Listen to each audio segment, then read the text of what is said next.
Mr. Kadare Harish Sahni, and ladies and gentlemen, friends, brothers and sisters. I think after an unprecedentedly emotional speech by Baba Ramdev, there's not too much for me to add. Verily, he is a full karma yogi, going the lengths and breadths of India, and masses are in large numbers following him everywhere. We are today lucky that a large opposition party, the principal opposition party, the BJP, has got a credible candidate for the Prime Ministership of India. Narendra Modi comes with a track record of having performed in Gujarat. People say that the Congress party's candidate is going to be Rahul Gandhi. I normally never refer to him as Rahul Gandhi, but as Buddhu. People say, how do you know? I say because I'm a professor and I can recognize a Buddhu student from an intelligent student. Now, he must be a Buddhu, otherwise, how could you address that press conference? That ordinance was first approved by the Congress Party Core Committee. The chairman of that committee is Ms. Sonia Gandhi. The vice chairman of that committee is Rahul Gandhi.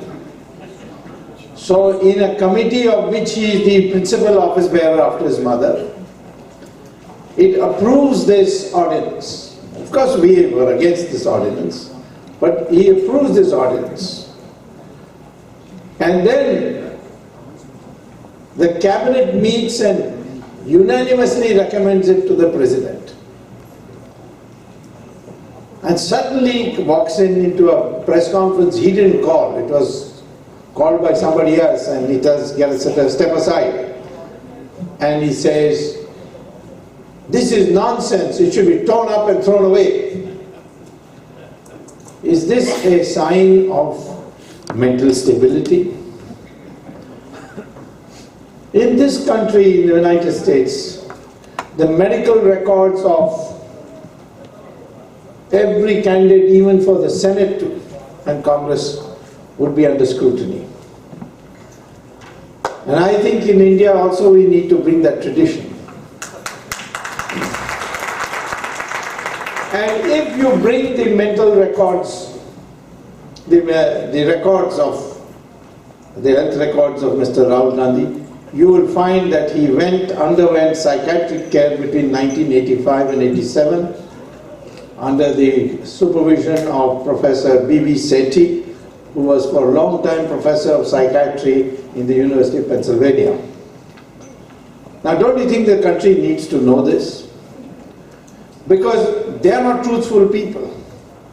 Ms. Sonia Gandhi once claimed that she had got on oath, on an affidavit, as a candidate which you have to file as for the Lok Sabha.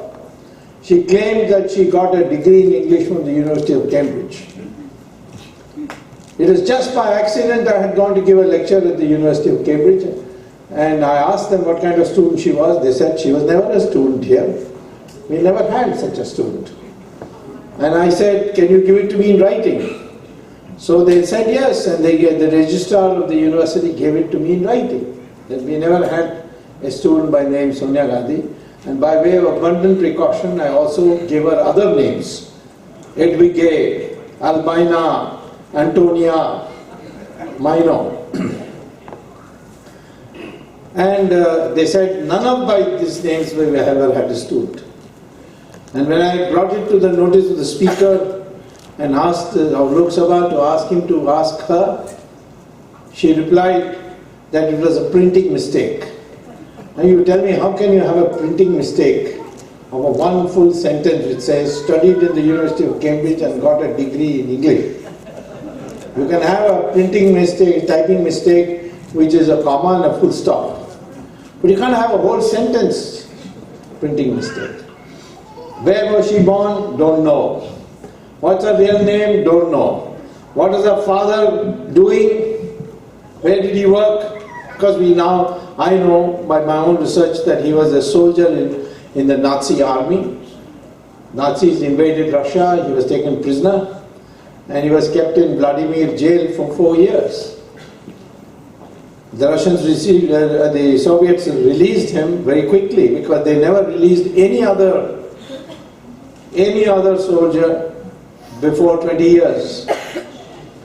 The only people they released early were those who signed up with the KGB. That also we have that evidence. Now, can you imagine in the United States a candidate for the Prime Minister who comes from a Nazi family? Will this be tolerated? So therefore, I say to you that today we are on the verge of what would be called as a Mahabharata. The only thing is that in the way things are developing, the contest is not going to be there. It is going to be a walkover for the BJP if the only candidate they can think of is Rahul Gandhi. Now, we now have to think in terms of a renaissance for India. We were the most developed country till 1700 by all contemporary standards. Visitors from abroad like the Chinese, monks, Parsian, Yuan Chuan, Vasco da Gama from Portugal, Mark Twain from the United States, and many other visitors have written long books about their experiences. And they say what a great country it is, what a nice people they are, how honest we are. All the things we are not today, that was said about us till 1700. Today, we are considered the most corrupt country in the world. We are considered a country which is most terrorist afflicted. The number of incidents that take place, terrorist attacks take place in India is more than any other country. So even more than Iraq. This is compiled by the American publication. So I say all these problems have to be solved. And they are solvable. The economy can grow fast again. Between 1950 and 1990, people used to snigger about India's growth rate as the Hindu rate of growth. It was actually the Soviet model rate of growth, 3.5% per year. At that time, I suddenly unexpectedly became minister in the Chandrasekhar government. I was the senior most minister. My advisor was Mr. Manmohan Singh, whom I brought after he had migrated to Switzerland. Maybe I shouldn't have brought him back, but he's very good as an officer. He performed very well. My Commerce Secretary was Montek Singh Alwalia. We produced the blueprints. I got it through the cabinet, but the government fell. The successor government came, Mr. Narasimha Rao. He put his entire political weight to get it done. There's no appreciation for him at all. He had to die in disgrace, the way Manmohan Singh may die. People say, hasn't he got any shame? Why doesn't he resign? I said, that's the only saving grace. I don't want Manmohan Singh to resign because the alternative to Manmohan Singh is much worse than Manmohan Singh.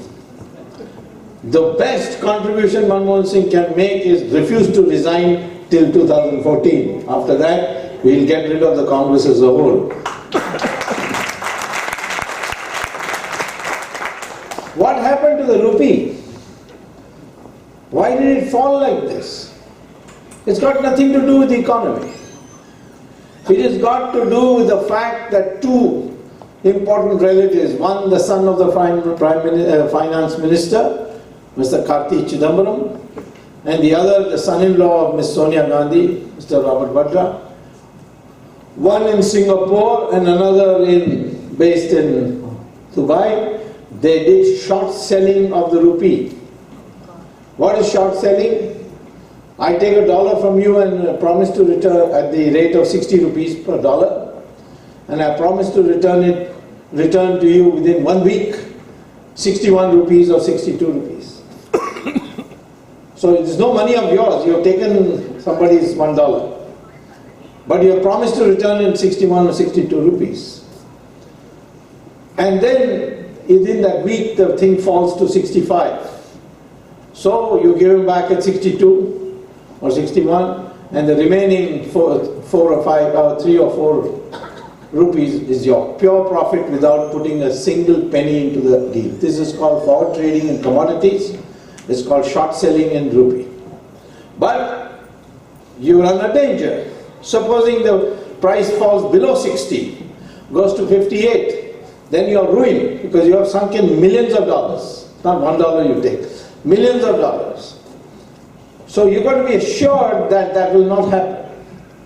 So Mr. Vadra, through his mother-in-law, and Mr. Kartijinam, through his father, ensure that no policy is followed by the government by which the dollar price can come down. What could the government have done? We have $277 billion as reserves. Just take 20 billion out of that and put it in the market. The price of rupee would have come down to from 60 to 50, instead of going up to 65 and 68. But there was an assurance that that will not happen. And they made millions and millions of dollars of profit, these two relatives. And the country was the loser. The day I made a public announcement and said where exactly these two are doing it, the next day the Governor of Reserve Bank initiated this open market operations of putting dollars in the market, and since then the price has now come down to 63. So this is loot. This is a rectifiable problem. India can, in my opinion, may not be good news for your NRIs, but the price of the rupee, the dollar will come down from 60 to 40 within 1 year, and from 40 to 10 in 5 years.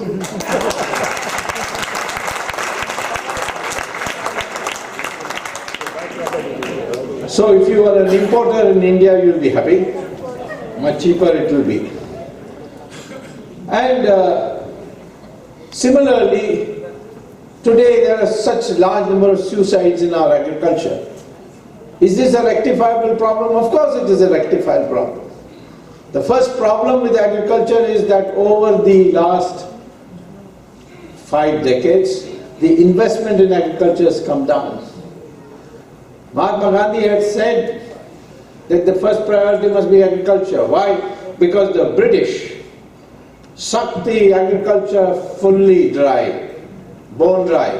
Why? Because in 1857, the peasantry of India, they put their entire wealth and money in the hands of Rani Jhansi and others to throw the British out. Due to certain miscalculations, we didn't win that war. They win that war. But we really mounted a massive upheaval, and that's why Veer Savarkar correctly calls it the first war of India's independence, for India's independence. The British called it mutiny. That is a degrading word to use for us. But the British realized at that time that the peasantry is in revolt. British historians have written many times during the 19th century that the day the peasantry rise up, the day the Indian army recruited by the British revolts, that is the day for the British to leave India. So when they saw this, they decided to crush it.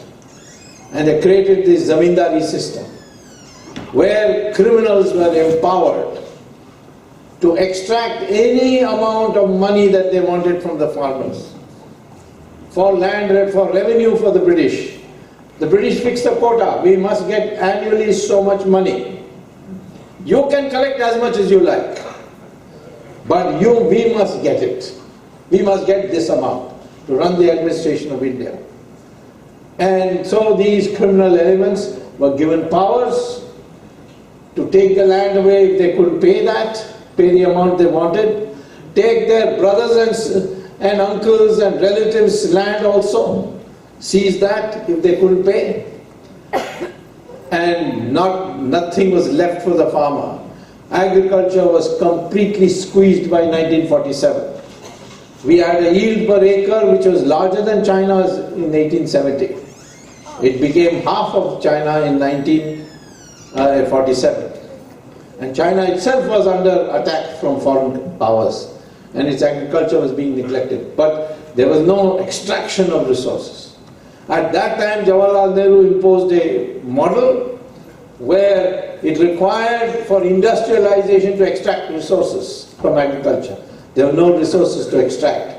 Therefore, we had a huge food problem, which we ultimately solved through the Green Revolution.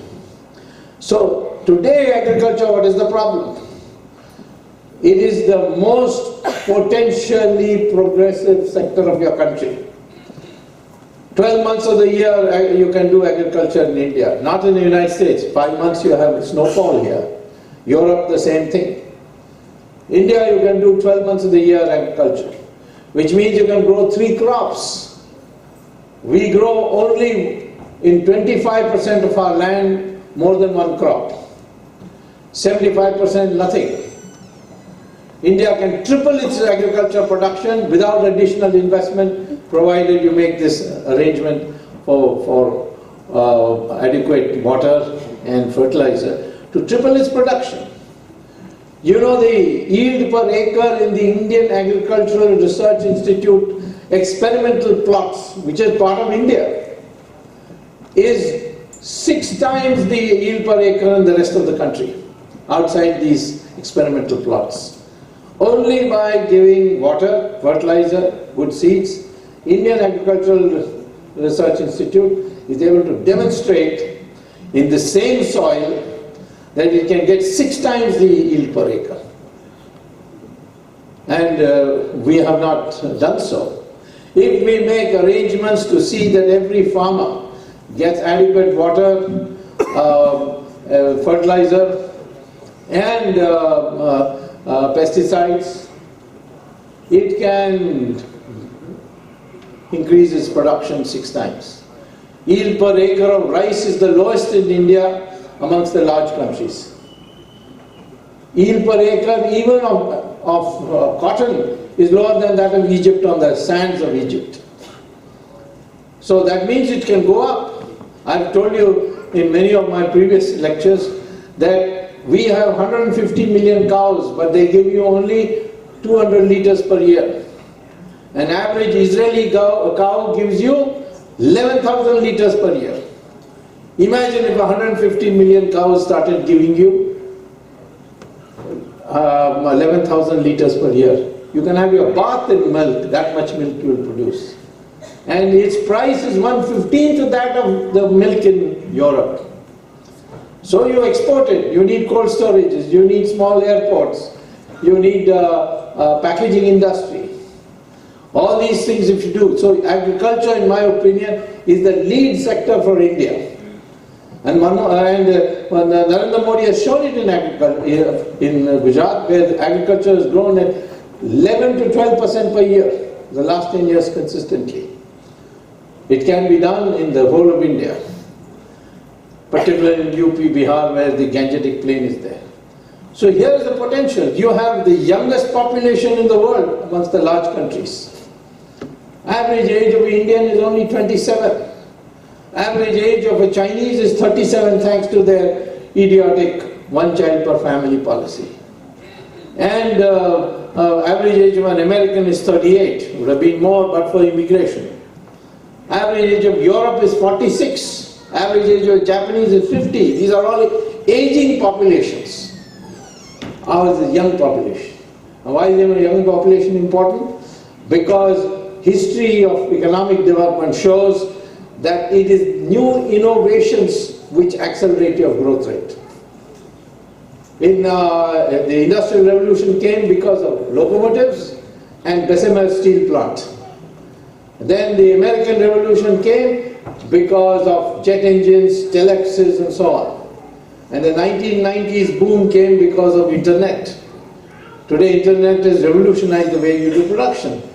Tomorrow, new inventions like hydrogen fuel cells.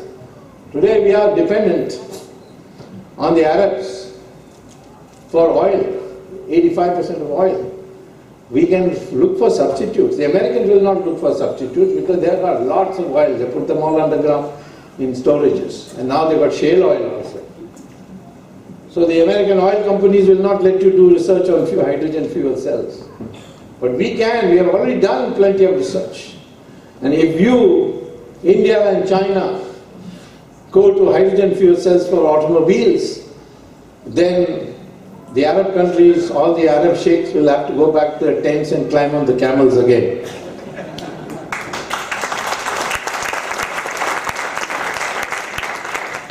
Tell me, from Morocco to Indonesia, which Arab country has produced industry? Which Arab country has produced any research? They have plenty of money. But it's all because they can dig a hole in the ground and something will come out of it. Some black gold will come, you sell it and make money. And you build buildings and you hire foreigners to run your financial services. Like that, there are plenty. India has got plenty of capacity to do use solar energy, wind energy. So all this requires new minds coming out of universities. We should build top-class universities. United States, all top-class universities are run by alumni, not by the government of the United States. I think now NRIs have reached a stage where if we encourage you, you are in a position to build 100 top-class universities in our country.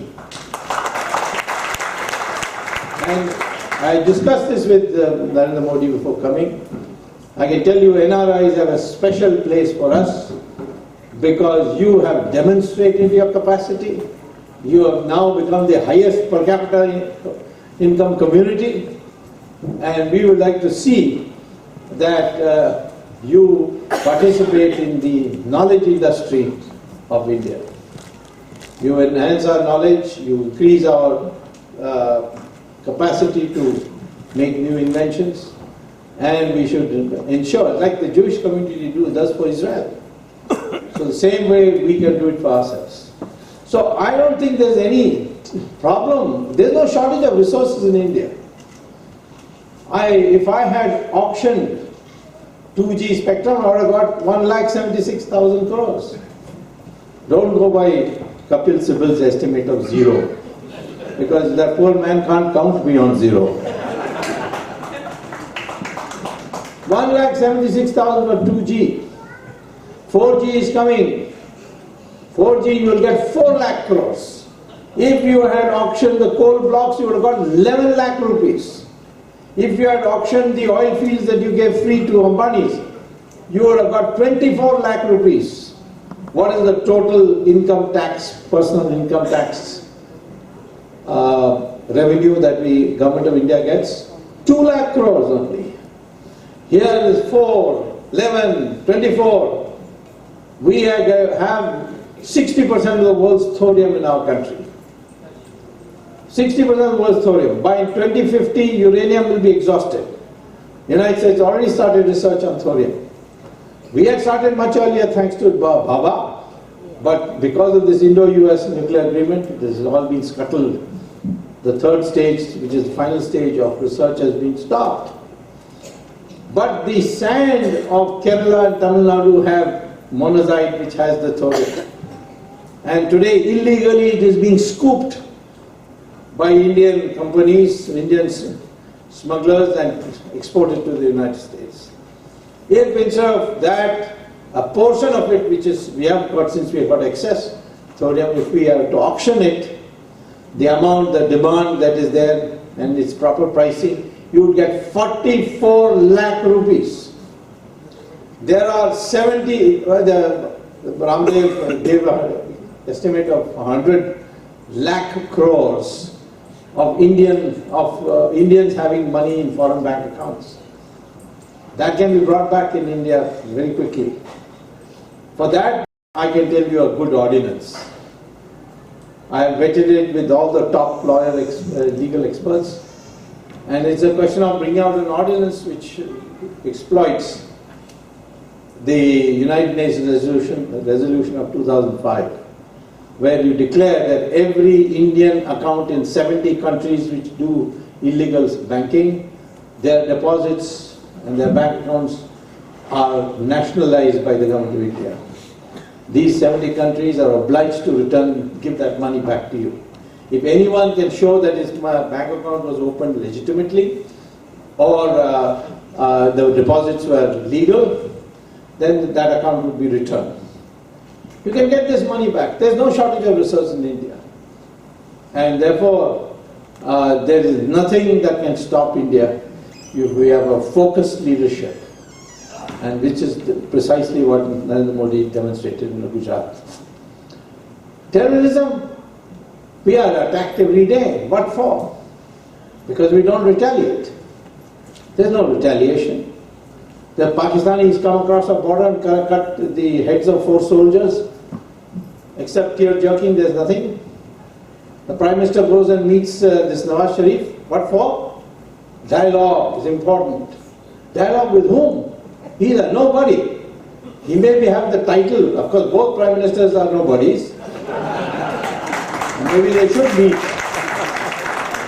But Nawaz Sharif was being elected with them at the mercy after his abject surrender to the Taliban, to the mullahs and the ISI. He cannot move even a single file without the clearance of these 3 elements. And these 3 elements are hostile to India. They are now singing the song of occupying India and ruling India again. There is an answer to this. Pakistan is no match for us, provided we can neutralize China. I am 100% certain that India can neutralize China. There are ways to do it, not by being nice to them like Jawaharlal Nehru was, not by bartering Indian territory, but by showing to them that we can strangle them if we want. One way to strangle the Chinese is Malacca Strait. 90% of the Chinese freight traffic and oil traffic, exports, imports, all pass through Malacca Strait. On one side is sitting India, in Car Nicobar's lowest point, which is called Indira Point.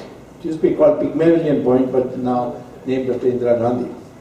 And across, just 90 kilometers across, is Indonesia, a hostile state for China.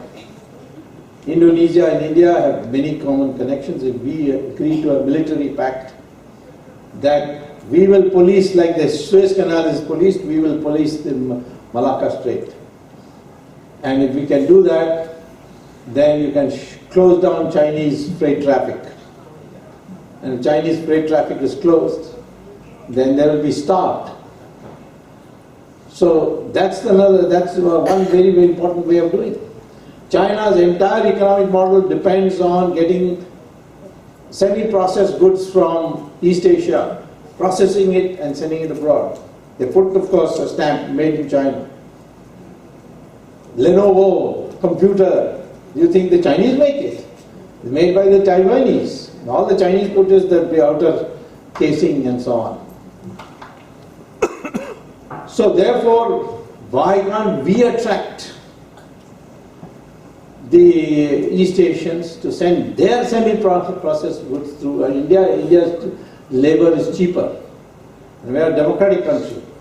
These countries of East Asia feel more comfortable with us than they feel with China. But China is much more, effective in keeping schedules. We have a horrible infrastructure. That infrastructure can be rectified. Focus on it. Give people what they call as from beginning to end, what turnkey, or whatever it's called. You give them complete freedom to build an infrastructure, build a road system, power system. tell people on contract, come and do as you do feel like, we'll clear the way for you. Let the Chinese do it. We can build a top-class infrastructure. We can. We produce the best roads in the world outside India. Malaysia, Iraq. In fact, Bush appreciated the roads built by Saddam Hussein, but it was not built by Saddam Hussein. He contracted it to us. We built it. Nigeria. But we can't build it in India because of corruption. Finally, corruption is an issue. Incidentally, I would like to say, we had Mr. Nehru speak here just now about Kashmiri Pandit's problem. Yes. Kashmiri Pandit's problem cannot be solved by asking the Pandits to go back, because they will be butchered. We need to first create a climate, an infrastructure by which the Kashmiri Pandits can go back and feel secure. And I have advocated the best way to do that is that out of this 1 crore ex-servicemen we have, we select out those able-bodied people of at least 10 lakhs. Because 5 lakhs Kashmiris were driven out, so as a deterrent we should send back 10 lakhs into Kashmir. Send these ex-servicemen. Let them go and occupy those houses which were vacated by our Kashmiri Pandits. And let them establish the infrastructure of security. People of Kashmir, incidentally, are not against you. I went on May 22nd this year and addressed a public meeting where the public was invited. It was a hall of twice this size, fully full of ordinary Kashmiri citizens, all Muslims. I addressed a meeting there in Lal Chowk where nobody after Indira Gandhi has addressed it, because it's a hotbed. It's a hotbed of the militants. But we held it. The press asked me, what will you say about plebiscite? I said, what plebiscite? The king of Kashmir signed an instrument of accession, like 450 other kingdoms. It is unconditional merger. Instrument of accession has no reference whatsoever to plebiscite or finding out the will of the people. So I said, instrument of accession does not have plebiscite. Where's the question of my speaking about plebiscite? No, Jawaharlal Nehru gave this assurance. So I said, then you go and ask Jawaharlal Nehru. They said, Jawaharlal Nehru, how can we go and ask him now? I said, you don't go and talk to a terrorist, he will dispatch you where he is. The people there told me, we are, and especially the women of Kashmir, Muslim women, we would prefer to be with India. But the terrorists say that India will give up Kashmir. They said no for Pakistan, then gave it up. When your own 5 lakh Hindu Pandits have been driven out and you have done nothing about it, where are you going to protect us? Assure us that you will not give up Kashmir under any circumstance, and we will be with you and we will fight with you. This is what the Muslims of Kashmir told me. Our problem is just that. We have been placating all the wrong elements. Terrorism is now getting domesticated. Young boys from different parts of India are now joining terrorist movements. We've got to rectify it. Infiltration has taken place from Bangladesh. 1/3 of its population come to India. Bangladesh minister told me this is economically driven because India has better prospects. So these people come, we can't stop them. I said the fundamental premise on which partition was done. There was no Pakistan. It was created out of India. The fundamental division out of which it was done was that those Muslims who don't want to live with the Hindus, they must have some separate country. And the British created that on that basis. Now, if after creating Pakistan, which later became Pakistan and Bangladesh, the same Muslims returned back to live with Hindus, then why did you have partition? So I told the Bangladesh minister, 1/3 of your population has come to India. You please give me back 1/3 of the territory so that I can put them there.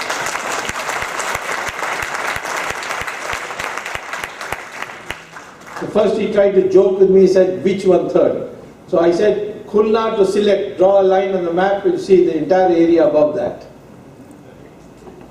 We can't do it. Or I said, you take back your people. Don't expect me to put barbed wires and so on. It just ends up corrupting our BSF. That is the kind of language people understand. We can take back, we must now enter into an agreement with Afghanistan. Because Taliban has practically taken over Pakistan. Next year when Obama leaves Afghanistan, the Taliban will take over there. Already the Americans are talking about good Taliban and bad Taliban, like good cholesterol and bad cholesterol. How can you have a good Taliban? Let me tell you, I have never faulted the Muslims for what they do because their mind is clear. I fault the Hindus because they are always confused. You see, like this Arjuna sitting, whether I should kill my brother or not kill my brother. So Ramayana and Mahabharata has made it very clear. What is the basis of morality? When Karna's chariot got stuck in the mud and he got down to try and lift it out, Krishna said to Arjuna, kill him now. He said, how can I? Am a Kshatriya? A man is bending downwards. He said, yeah, when you was taking your wife's sari off, that time where was your valor? That time you kept quiet. This is the time to kill him. He doesn't deserve any morality. When Rama hid behind a tree and killed this Bali, Bali dying said, hey Maryada Purushottam, where is your valor? Hid behind a tree and killed me like a coward. You should come before me and we should have had an open fight. So Rama said, who are you to talk to me about morality? You stole the wife of Sugriv. You took away his kingdom. And now you give me lectures on morality. Morality is only between two moral people, not between an immoral and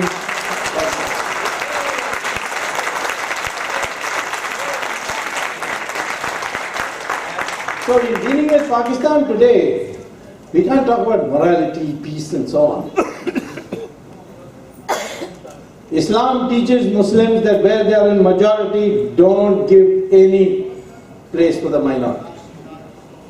That's what they've done in Kashmir. That's what they do anywhere. In Saudi Arabia, you can't build a temple. You got so many Hindus there as workers. You can't celebrate Diwali. You cannot even hold Satyanarayana Puja inside your house. Can we do that in India, where we are in power and in majority? We can't. In Saudi Arabia, a masjid is not a religious place. The Saudi Arabian government breaks masjids and builds roads. They even broke the masjid where Muhammad used to read namaz, called the Bilal Masjid in Makkah. I asked the Saudi Arabian ambassador once, I took him out for lunch, is this true? He said yes, because masjid is not a religious place, it's a facilitation center for reading namaz. Can I say that Ayodhya Babri Masjid is a facilitation center for reading namaz? Can I say that for Vrindavan? Can I say that for Kashi Vishwanath? There are 30,000 temples which were at least demolished, maybe more. But I am telling you about these three most important. I think, in my opinion, the next BJP government should issue notice to the mutwalis of these three masjids and say, please vacate this masjid, we'll build you another masjid a little further down. But there, these three will become temples once again. And that is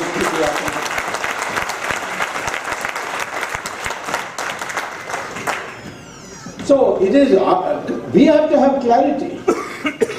Today Muslims in in Gujarat have started voting for BJP. I asked one Muslim, why are you doing this? He said, I don't like Modi, but one thing is certain, that last 12 years, we haven't had a single communal riot. Before that, every 3 months you used to have a communal riot. Ultimately, you want peace and security. And this is what we are getting. The rest of India also the same way. Today, by the way, the Muslim community is got divided. The Shias are voting for us. They have already declared. The Ahmadis, they don't even accept as Muslims, the Pakistanis. I mean the Wahhabi Muslims. Then the Khoja, Bora, and then you had Barelvi Muslims. That's 25% of Islam. I mean Islamic vote, Muslim vote. The only remaining 75% of that 14%, or whatever it is, 12%, 13%, 14%, that is it. So, last time in 2009, the BJP got 27% of the vote. You get a quarter of the 14% will go to 30. And this new Modi factor, you get 10. BJP alone will get absolute majority with 40% of the vote. They say, is this possible? I said, what happened in 1977? 5 political parties merged to form Janata Party. These 5 political parties, 1971 vote, if you add it up, came to only 22%. And people used to ask me, how is this possible? That from 22% you'll go to 43%, 42% that you need for majority. I said, election is not mathematics, it is chemistry. Sometimes 2 plus 2 is 22, sometimes 2 plus 2 is 0. And I am saying today that because people want democracy, people don't want coercion, therefore they are going to vote in big numbers and we will get majority. And Janata Party got 43% of the vote, up from 22%. Today we have to just go from 27% to 40%. And you will get absolute majority. And with the help of the Akali Dal and Shiv Sena, you will cross 300. So the possibilities are there. Of course, there are people who will go on discouraging you till last moment, and then they will do a somersault and come back to you saying, we are always against Sonia Gandhi and Rahul Gandhi. Not to worry. Today our job is only one. You are here. I would like to use your abilities to find out solutions to some of the problems post formation of government. If you are interested in contesting, coming to help in the election, I will only say, you do only one thing. Where you are residing, in that there will be a polling booth. Every parliamentary constituency has 1,500 polling booths. You pick 1 polling booth, or 2 polling booths, or 3 polling booths. Each polling booth has 1,000 votes.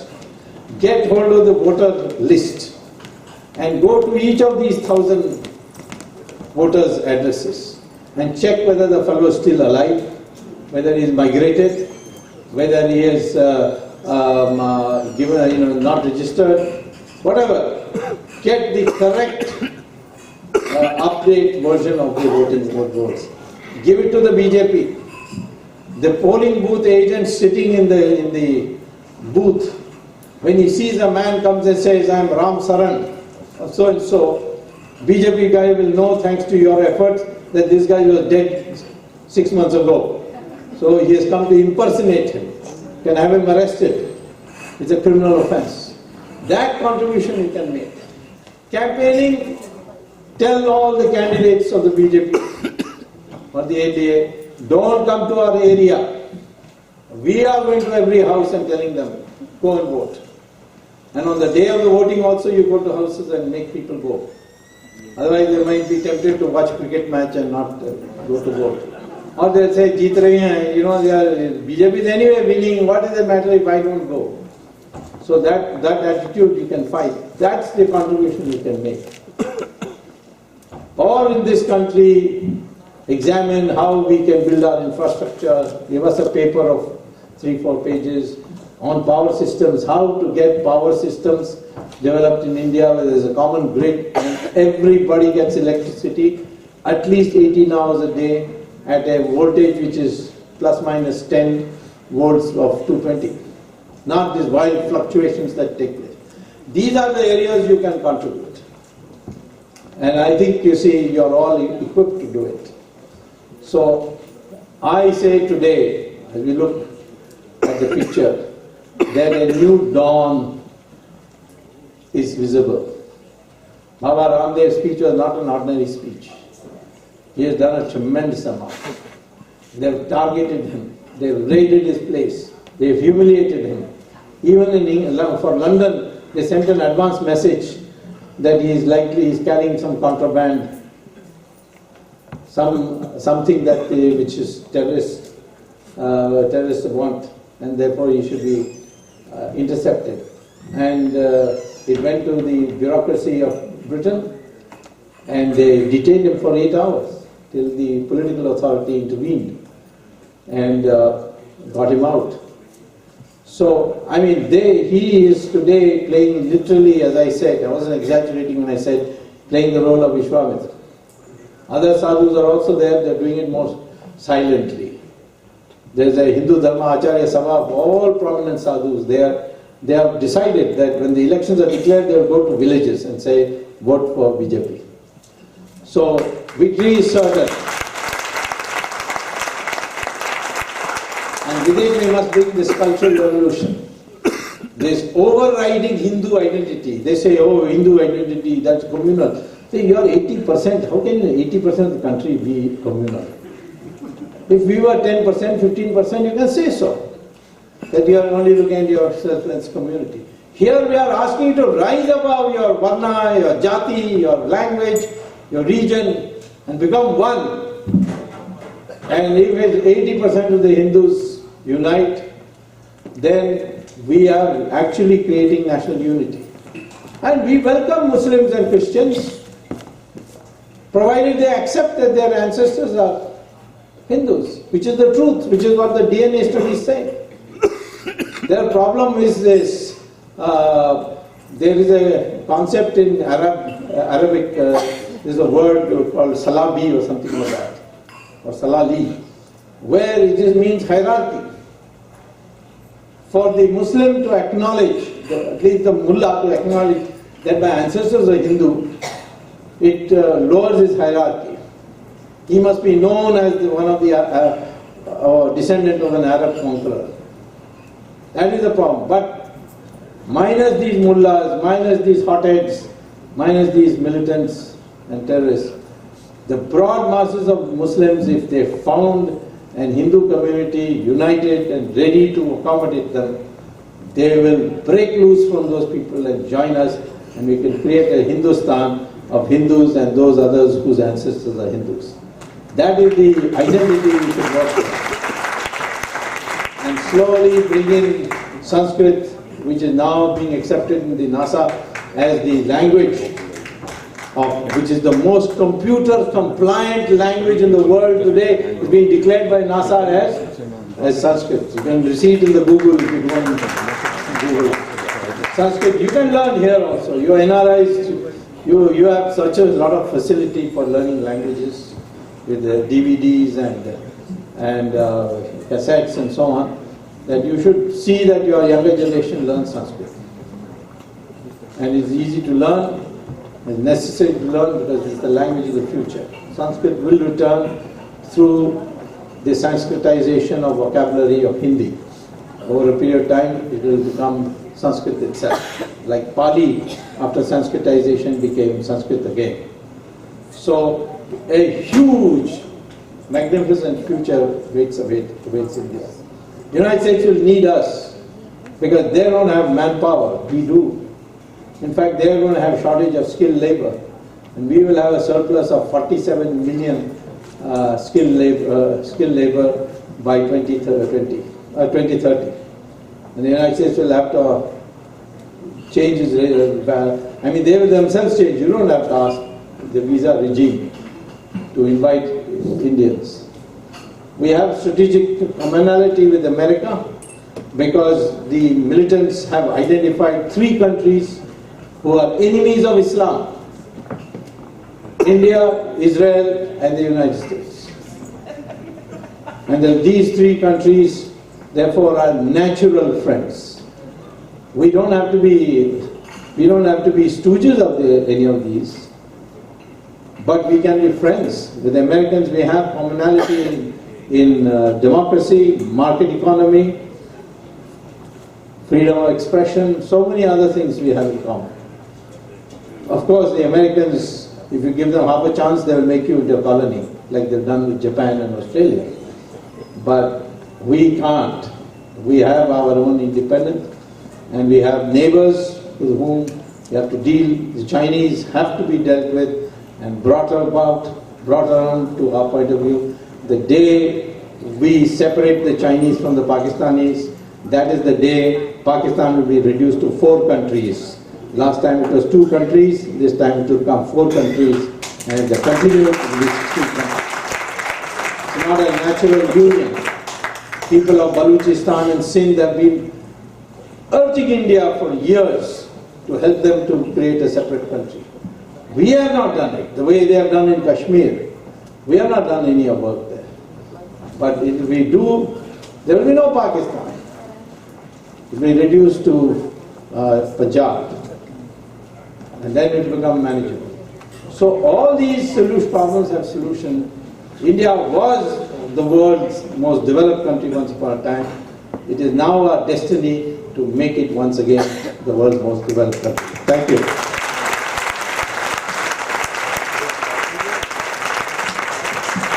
Thank you.